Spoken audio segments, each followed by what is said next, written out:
Hello.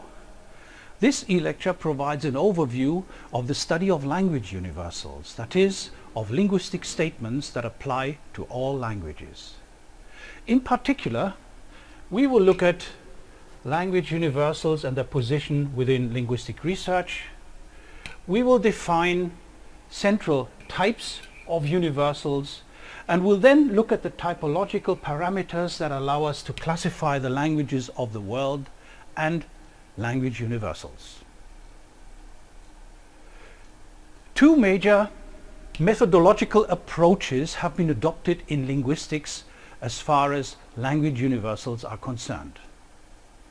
They can be contrasted on the basis of two parameters.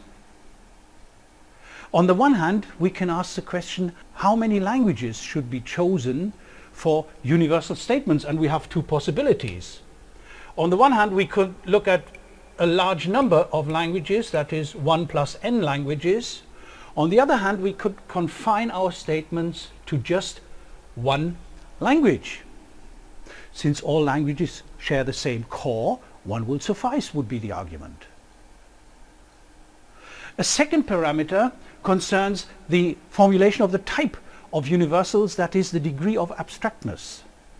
What type of universals do we have in mind? We have the choice between concrete universals or relatively abstract universals, that is concrete statements that can be empirically tested, and abstract universals relating to general cognition in many cases.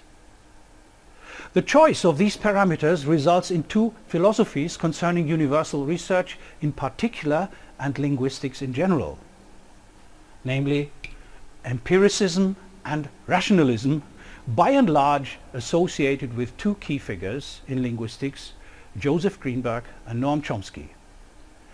Let us look at empiricism first.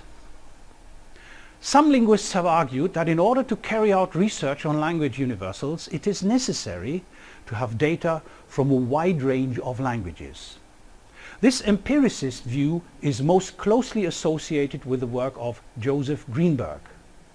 The resulting universals can be stated in terms of relatively concrete rather than abstract analyses. Let us look at an example. In all these cases, behind me, the subject precedes the object, irrespective of the position of the verb. So we have the sentence, the man sees the woman, in all languages represented phonetically. The man sees the woman, in German, der Mann sieht die Frau. In Arabic, رأى الرجل المرأة. And in Japanese, その男の人がその女の人を見たときに。 So in all these languages we can observe a tendency. Irrespective of the position of the verb, the subject precedes the object. And if the database is large enough, a general principle emerges, referred to as universal number 1 by Joseph Greenberg. Well, here it is. In declarative sentences with nominal subject and object, the dominant order is always one in which the subject, which we marked red, precedes the object marked in a blue color. Let's contrast this view with the rationalist view. This view, which is most closely associated with the work of Noam Chomsky, claims that the best way to learn about language universals is by the detailed study of one individual language. The resulting universals are abstract rather than concrete and would be explained by the innate character of human language. They are not formulated in terms of concrete statements, rather they are formulated as constraints on linguistic operations or as general principles that govern natural language. The following example postulates such a constraint that blocks a contraction operation. In most spoken varieties of English, function words often contract with nearby words. A typical example is the wanna construction. Now here we have a sentence, I want to see Mary. If we turn that into an echo question, we get I want to see who, and if we turn the echo question into a WH question by means of fronting the WH element, you get who do I want to see, and eventually you can contract want to wanna, and the result is something like who do I want to see. Now let's contrast this with our second example. I want Mary to see me. And again, we turn that first into an echo question. I want who to see me? And then into a WH question by means of fronting the WH element. Who do I want to see me?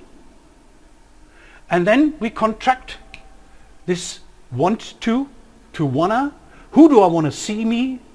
And the result, which most native speakers would support, is an ungrammatical sentence where wanna contraction is impossible. The explanation for this phenomenon is quite simple, but it rests on a principle that is part of the theory. It cannot simply be extracted from empirical studies.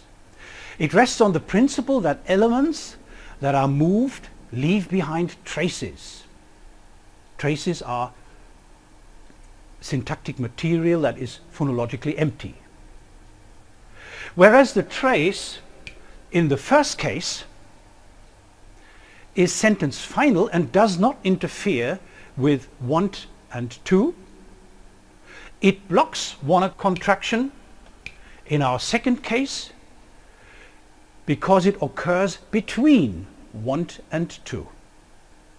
So here we do not have an empirical explanation, but one which is based on pure theoretical insights, that is, an example of rationalism. Most language typologists, however, favor the empirical approach for the following reasons. The first reason is that languages vary a lot. Work on language universals has shown a wide range of variation across languages. Evidence based on an individual language can often not justify a universal statement. For example, the implicational universal that subject, object, verb, that is SOV languages have postpositions, would certainly be held true on the basis of Japanese. But what about Persian, an SOV language with prepositions? Well, let's illustrate this first.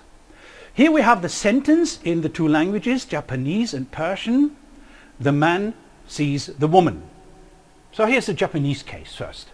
その男の人がその女の人を見たときに The man, the woman see. SOV. And the same in Persian. مرد زن را می‌بیند. Subject, object, verb. Okay? And what about adpositions? Well, in Japanese we have その本の中に the book in the book. The book in, and in Persian توی کتاب. in book. So in the book, and whereas in Japanese we have a postposition, so a clear adherence to the modifier head principle. In Persian, this principle, modifier head, applies to objects and their verbs, but not to prepositions and their nouns. So shall we exclude this language from the universal? Well, statements based on one language are simply too strong because of this variation across languages. A second problem concerns the validation of certain language universals. Often putative language universals crumble as soon as data from other languages arrive. Take the X-bar syntax scheme as an example, where you have the principle that you have a phrasal category that can be expanded into a specifier and a bar level category and so on. This scheme was proposed as a universal on the basis of English data first, where it is indeed the case that, for example, determiners precede their nouns. But what about other languages? Today, this scheme is a general scheme, or more or less a tendency rather than a universal, and surely it cannot be validated on the basis of one language alone. Finally, we have languages which we might want to call exceptional. The one language approach may ignore a number of interesting properties that may as well not be included even within a comprehensive sample of the world's languages. For example, click consonants as regular phonemes are restricted to Khoisan and neighboring Bantu languages in southern Africa. How can they become part of the formulation of universals in a one-language approach? Thus, detailed work on language universals needs a representative sample of languages that is defined by the absence of the following biases. There should not be any genetic biases, that is, any language family should be included. There shouldn't be any areal biases, any region, no restriction on regional aspects, and typologically we should take any language type and should not restrict the type of languages on the basis of typological parameters. Let us now look at the various types of universals that can be postulated.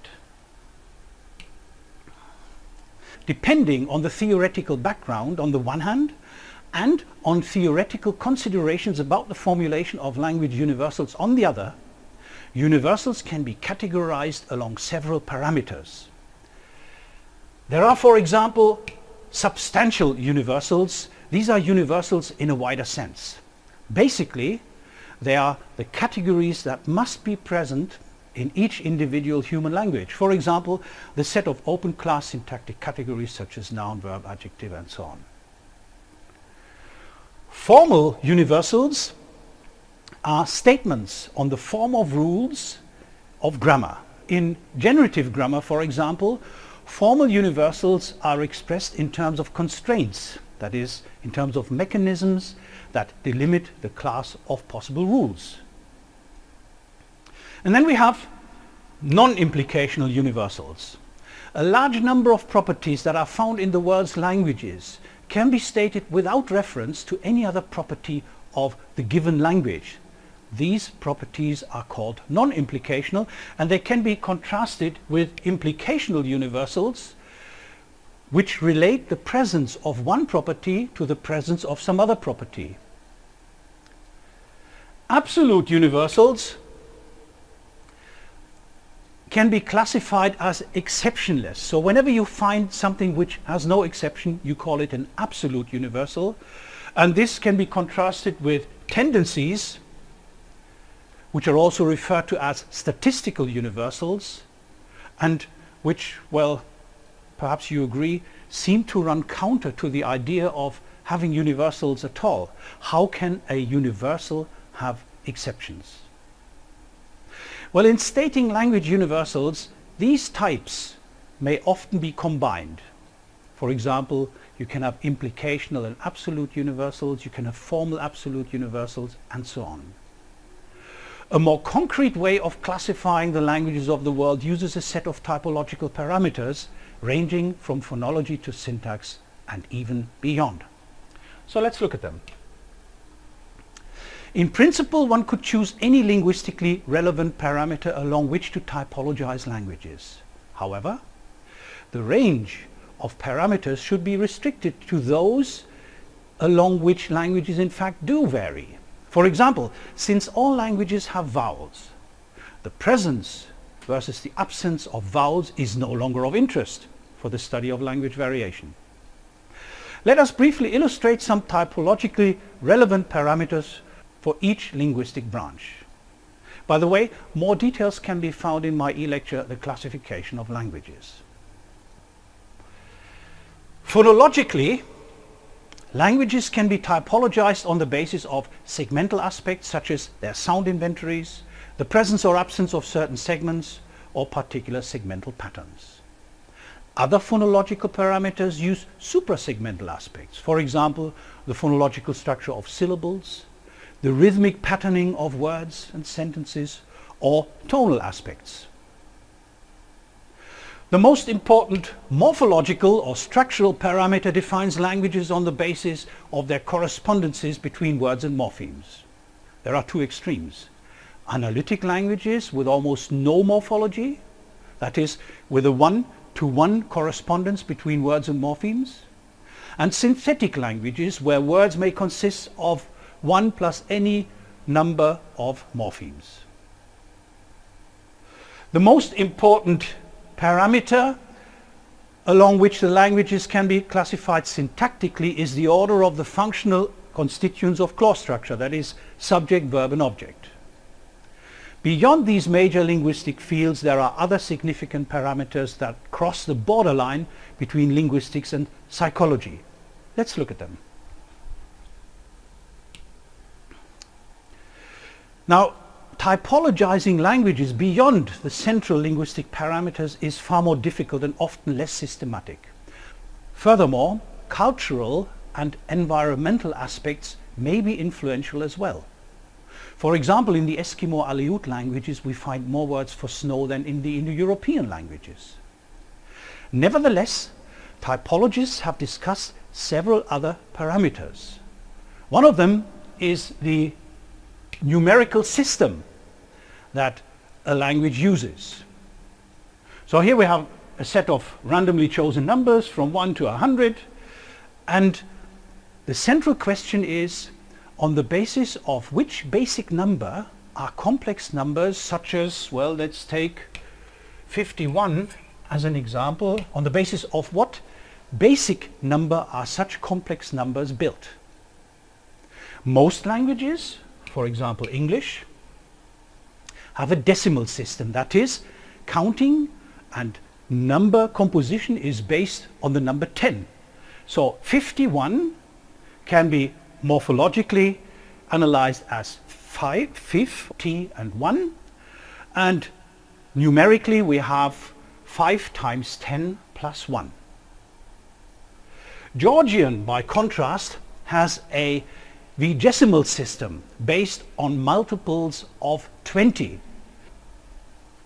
To express a number larger than 20, you perform a calculation based on the 20.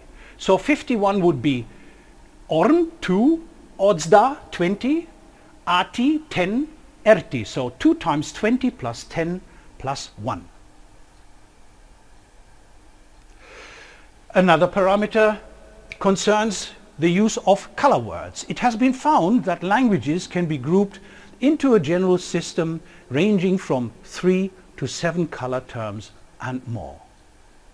So these are just two of many other possibilities to classify languages on the basis of non-linguistic parameters. Let us summarize. In this e-lecture we saw that there are two central approaches towards the definition of language universals. The rational approach, which generates universals primarily on the basis of the detailed study of one language, claiming that the central principles must be common to all languages, and the empiricist approach that generates language universals by means of an empirical study of as many as possible languages. Furthermore, we saw that language universals can be characterized in many different ways, such as absolute, implicational, and so on. And last but not least, we listed the central parameters that linguists use to classify the languages of the world and eventually to define language universals in the Greenbergian way. If you want to find out more about these issues, I recommend to consult our language index, where you can apply these parameters to a large corpus of audio-supported language samples, and, if you wish, where you can contribute with an entry of your own. Thank you.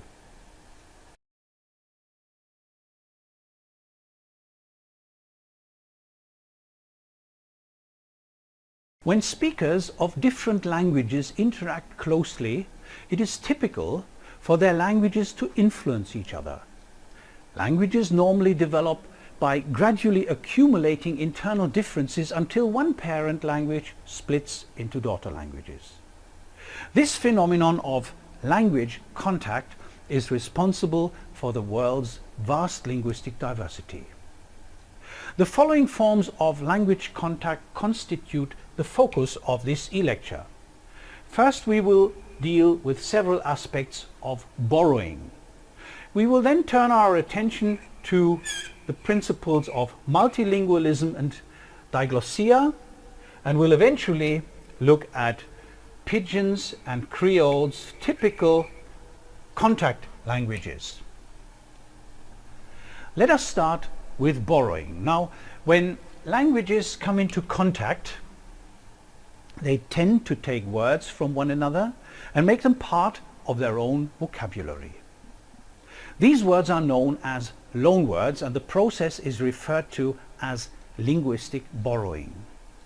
The situation during the Middle English period from 1100 to 1500 is a good example where numerous French words entered the English language. By the way, the term borrowing is a curious one, isn't it?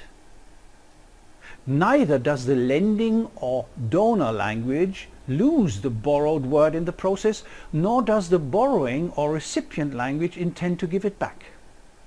So a more appropriate label would be copying, wouldn't it? But it is referred to as borrowing, so we stick to that term. By the way, not only words can be borrowed, but any linguistic material, sounds, syntactic patterns, discourse strategies, and so on and so forth. So borrowing is one of the most common ways of acquiring new words across languages. As I said, English, for example, has borrowed numerous French words, especially after the Norman invasion. Here are some examples. They come from the areas of titles, the area of religion, science, and last but not least, words that belong to the word field of food. The integration of borrowed items involves their remodeling to fit the phonological and morphological structure of the recipient language. Let us illustrate this. Take the word email and the past participle emailed in the form he has emailed. Now try to form the past participle of the word in your own language. In my mother tongue, German, the noun is email and the past participle is geemailt or gemailt. And this matches the German principles of final devoicing, gemailt, and its system of verbal inflection, gemailt. And last but not least, the vowel is no longer a diphthong but a mid-high front vowel. Some types of words are borrowed more readily than others. For example, we have nouns that are relatively frequent examples of borrowings, whereas numerals or determiners or function words or simple verbs, color items, and so on and so forth, to mention a few examples, occur less frequently in the system of borrowing. Another way of exploiting the resources of the donor language is the so-called calque. Now calque, also referred to as loan translation or semantic loan, describes new words or phrases formed by taking a foreign word as a model and translating it morpheme by morpheme. Take the German word Schwarzmarkt, where Schwarz means black and Markt means market. Well, and the result is black market in present-day English. A further way of exploiting foreign languages extracts morphemes from their vocabularies and imports them into the recipient language, where they serve as building blocks for new words. These building blocks are called combining forms. English makes use of this strategy on a massive scale in order to create scientific and technical terms from Greek and Latin. In fact, some combining forms have become so familiar to speakers that they attach them to a wide range of items, including native English words. Take the prefix mega as an example, where you have things like mega event, megaphone, mega star, which are now common present-day English words. One situation of language contact, relatively rare today, involves contact between relatively small groups, leading to extensive multilingualism and diffusion of both vocabulary and grammar across their languages. Examples include areas from Papua New Guinea, the Amazon basin, and the Australian desert. Other situations involve geographical proximity between different language communities with only slow spread of features across languages, creating so-called Sprachbund or linguistic areas. An example is the Balkan Sprachbund, where speakers of typologically distinct languages like Greek, Albanian, Romanian, Bulgarian and so on have adopted features from each other over the centuries. Language contact may also involve the use of distinct languages within the same community by bilingual or multilingual speakers. This can lead to a high degree of convergence between very different languages. It occurred with languages like Urdu, Kannada or Marathi in India. In other communities, the ability to manipulate two codes can lead to very intricate patterns of code alternation and code mixture. Some communities have highly regular patterns of code switching according to the setting or context of speech, resulting in what is called diglossia, where one code is used in informal contexts such as the home, neighborhood, etc., while the other is used in more formal settings such as school, church, government and the like. An example of such a situation is Algeria, where Arabic, French and Tamazight are used in different settings. In other communities, a high degree of code mixture may be preferred, perhaps because it reflects a sharing of identities. When groups perceive each other as different either in terms of power relationships or ethnic and cultural identity, language boundaries then become more like borders which must be defended, as it happened with French and English in Canada. Among the most interesting cases of language contact are those which came about as the result of trade or of colonial expansion. This has led to varying kinds of linguistic compromise for the purpose of exchanging goods. The simplest form of such a contact language is the lingua franca, that is a special purpose language. For example, when the European tradesmen extended their market to other countries, it often occurred that a simplified form of their mother tongue was used as business language between tradesmen with different tribal and linguistic backgrounds, here illustrated by two African flags. Such a special purpose language is referred to as lingua franca. Now, when the Europeans left, the native citizens continued to use this lingua franca, now referred to as pidgin. The term pidgin itself is generally agreed to derive from business. Some pidgins involve more mixture of vocabulary than others. For example, Russo-Norsk, used in trade between Russians and Norwegians up to the 19th century, employed vocabulary from both languages. Pidgins show varying degrees of elaboration in both vocabulary and grammar, if their range of function extends beyond the confines of the original context of use. Some pidgins achieve such a high degree of elaboration in this way that they are in principle no longer pidgins, but fully developed natural languages. Examples include languages like Bislama, the official language of Vanuatu, an island in the Pacific Ocean that descended from an earlier Pacific trade pidgin. Let us listen to Bislama as an example. Now here is the Bislama version of the story The North Wind and the Sun. Wind with them sun, tulay tapras, lovine out, say, una imostrom. Ale, one man you walk about ikam, mo iwere one kotsot. Tuvala yagri se, Kenya we iwinim mania, mo imeken se, mania ikarma kotsot long hem now imostrom.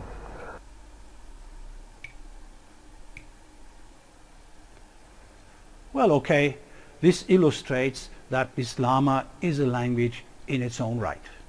Now, when what originated as a pidgin becomes the native language of a group of people, a creole has developed. This typically occurs when the speakers of a pidgin have children. Their children grow up with the Pidgin as their first language, which is now referred to as Creole. As soon as this situation stabilizes, the Pidgin, now the Creole, increases in complexity, eventually becoming a full-fledged language in its own right. Depending on the contact with its source language, the Creole and the source may become mutually unintelligible. The continuum between the source language and the Creole is referred to as post-Creole continuum. Now, most Creole languages, such as, for example, Jamaican Creole, consist of a spectrum of varieties between those most and those least similar to the superstrat language, in the case of Jamaican Creole, of course, English. Due to social, political and economic factors, a Creole language can decreolize towards one of the languages from which it's descended. Now, so it decreolizes going into this direction. And by decreolizing, it aligns its morphology, its phonology and its syntax to the local standard of the dominant language, but to different degrees depending on a speaker's status.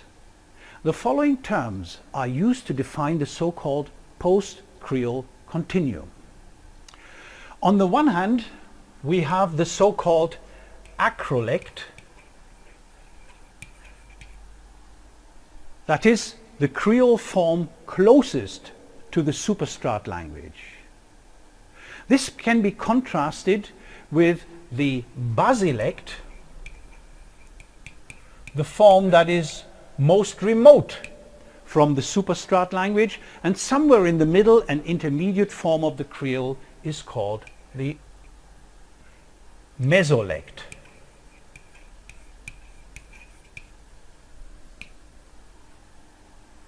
Most speakers of a Creole have a command of a range in the continuum, and depending on their social position, occupation, etc., they can implement the different levels with various levels of skill. Now, here are some examples of Jamaican Creole to exemplify the differences between a basilect and its corresponding mesolect and acrolect forms. The superstrat of the versions we are now going to present is, of course, present-day English, so let's listen to it in its received pronunciation, British English standard form. The north wind and the sun were disputing which was the stronger, when a traveller came along wrapped in a warm cloak. Okay, typical RP version pronounced by a former colleague of mine. Let us now listen to some versions of Jamaican Creole on the basis of the post-Creole continuum. The first one is an acrolect version. Here it is. The north wind and the sun were disputing which was the stronger, when a traveller came along wrapped in a warm cloak. Okay, so this was the acrolect version. We can relatively easily understand that. It's, if you wish, Jamaican English. Now, the remaining two versions are a little bit more complicated, and I have support here.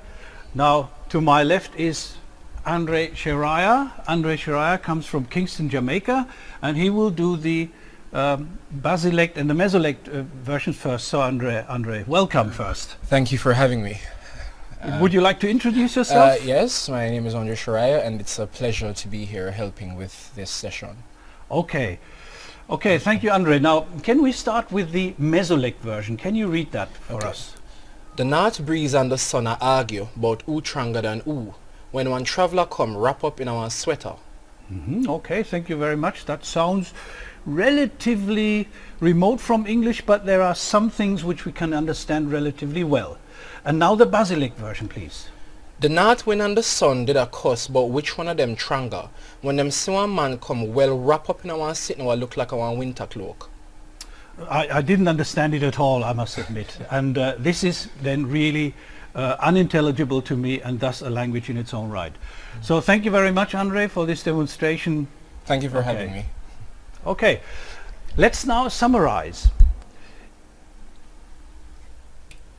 In this e-lecture, we have discussed several types of language contact, ranging from borrowing to the emergence of new languages such as creoles.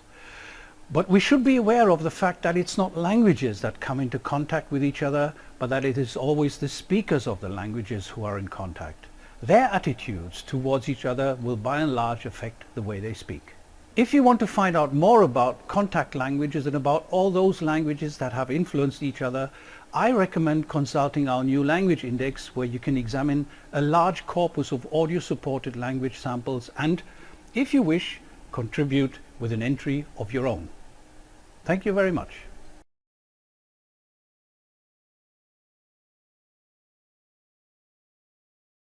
The phenomenon of the death of languages has been known for a long time. Some languages have disappeared without leaving any trace. Others jealously guard their own secrets because no one has succeeded in deciphering them. Finally, there are those languages which have evolved and given birth to new languages.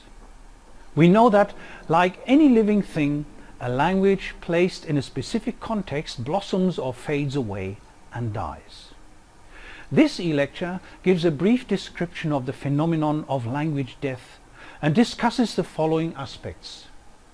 First, we will look at our heritage. That is, our duty to preserve and protect languages and cultures.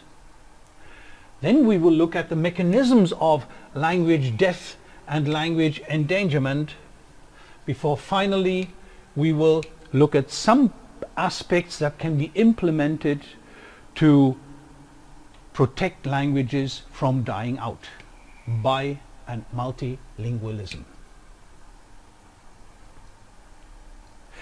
There are about 7,000 languages spoken in the world today, most of them in several dialects. Many of them are no longer spoken and are now extinct. Each language reflects a unique worldview and a unique culture complex, mirroring the manner in which a speech community has resolved its problems in dealing with the world and has formulated its thinking, its system of philosophy and understanding of the world around it.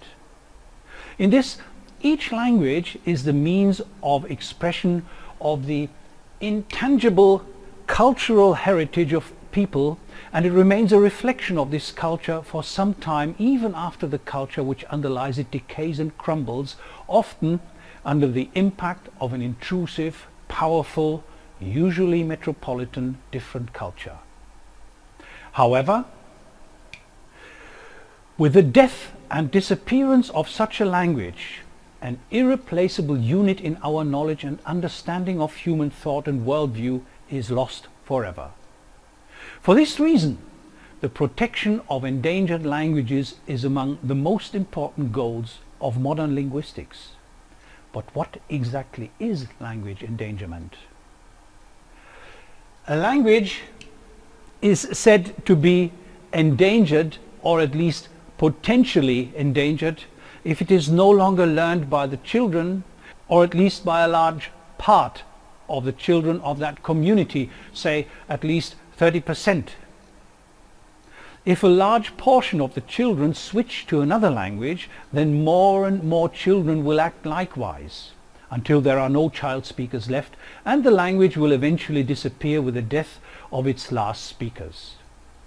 Languages become endangered, resulting in a state of being on the edge of extinction for several reasons.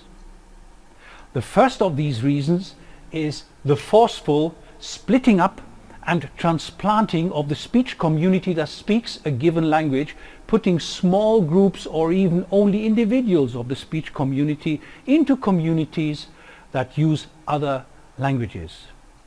This will inevitably kill the original language of the transplanted people in a short amount of time. A second situation in which a language becomes endangered and threatened to disappear occurs when a particular speech community comes into face-to-face contact with carriers of a more aggressive culture who speak another, usually metropolitan language. The first culture is overwhelmed and threatened with disintegration because mastery of the intrusive language offers economic advantages to the speakers of the language of the weaker culture. Parents of children in the weaker culture tend to encourage their children to use the language of the stronger culture in preference to their own, and will themselves tend to speak to their children in that preferred language. The young generation will soon learn to despise their traditional language and regard it as worthless and inferior, and cease to be interested in it. A third group of causes for the endangerment or even disappearance of local and minority languages can be indirectly attributed to the actions of people of a dominant culture that lead to the destruction of the environment, the habitat, and the livelihood of the speakers of local languages, for example through mining, oil drilling, excessive tree felling, damming of rivers, warfare, etc. These actions lead to the transplanting and scattering of the speakers of the local languages, with disastrous results for their languages. Other types of causes of the endangerment or disappearance of very small to moderately small local languages include natural catastrophes such as volcanic eruptions, severe earthquakes, tsunamis, gigantic waves hitting shorelines after a seaquake, floods, wildfires, new devastating diseases. And then there might be epidemics resulting from contacts between speakers of local languages and those of a dominant culture, where the former have no resistance to diseases such as influenza or tuberculosis, and in the past to smallpox and the like. It is important to know that a language which is in danger of disappearing can still be saved, provided that an appropriate language policy is adopted. The case of Hebrew is a good example of the revival of a language that ceased to be a living community language thousands of years ago. To define the degree of language endangerment, an important factor is the number of speakers of a given language. Languages spoken by a large group are less vulnerable to the danger of disappearing than others. However, the problem here is that the question of a large or small group of speakers is quite relative and is determined by the number of speakers of surrounding languages which are culturally aggressive. Let us look at two examples: Australia and India. They help us to illustrate this point. In Australia, very few of the many indigenous languages ever had or even have today more than 1,000 speakers, but they are nonetheless regarded and referred to as large languages, because the average number of speakers of viable Australian languages with fewer speakers is a few hundred or even less. In Australia, about 1% of the population is of Aboriginal descent, of whom 47,000 have some knowledge of an Aboriginal language. Here are some examples.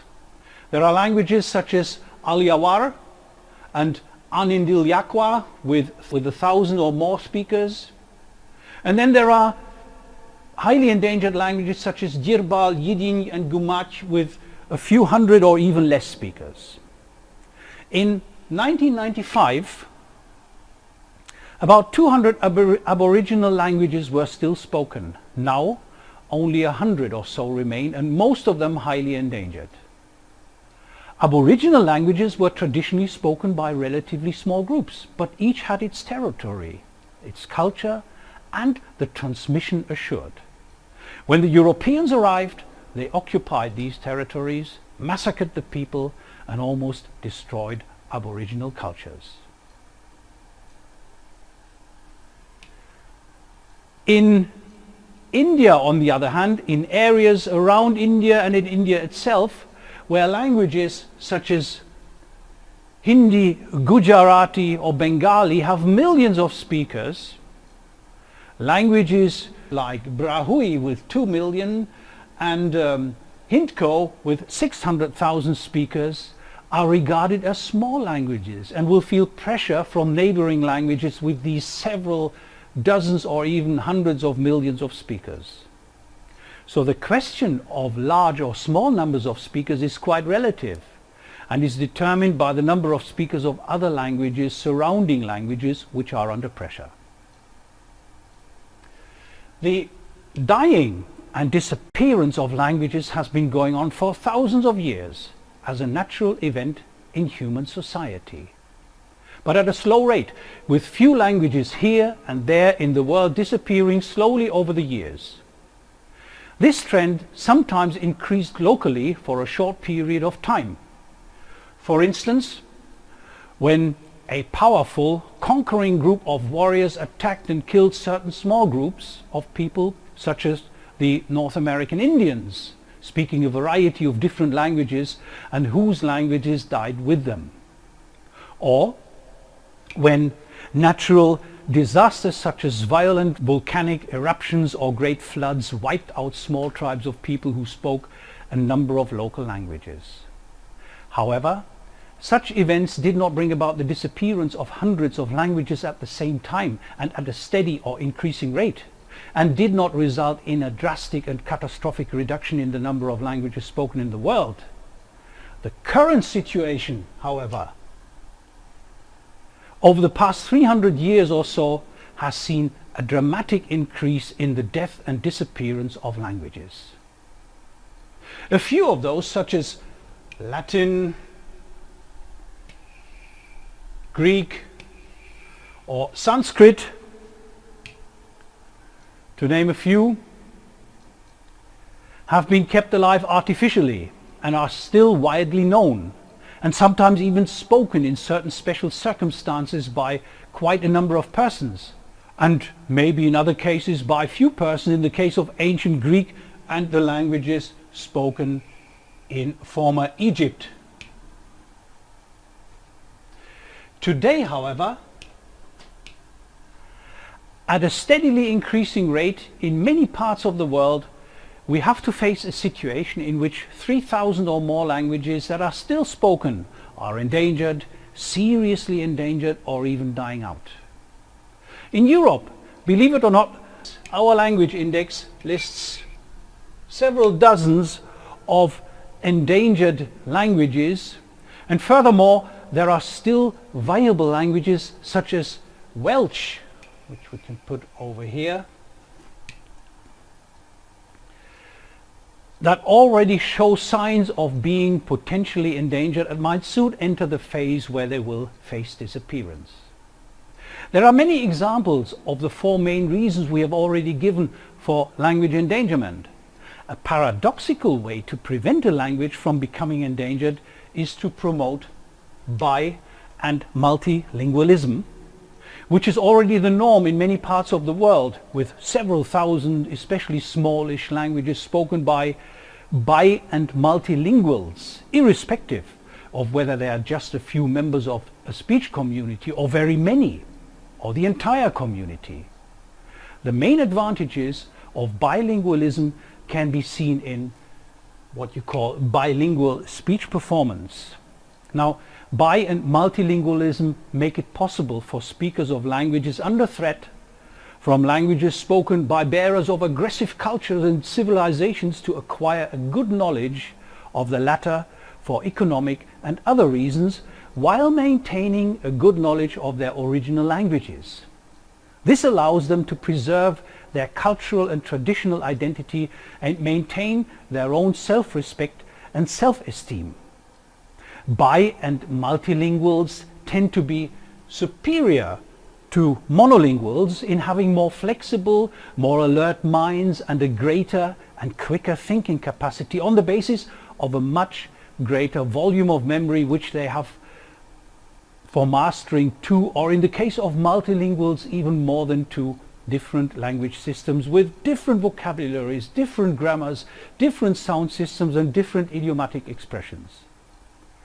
Bi- and multilingualism from very early childhood onwards, to be maintained past the age of 6 years, is the most advantageous quality a person can possess. Unfortunately, These aspects are not encouraged in most of the major cultures, the speakers of whose languages are overwhelmingly monolingual and wrongly regard monolingualism as the norm and the preferred state for human language. Let us summarize. In this e-lecture, we have discussed an essential aspect of our heritage, the protection of endangered languages from becoming extinct. We discussed the main reasons of language endangerment and language death, but also pointed out some measures to overcome the trend: language policy and multilingualism. If you want to find out more about endangered languages or languages that are extinct, I recommend consulting our language index, where you can examine a large corpus of audio-supported language samples and, if you wish, contribute with an entry of an endangered language of your own in order to save it for our successors. So consider this e-lecture not only a lecture on the topic itself, but as an appeal to all of you to help us here. Thank you very much.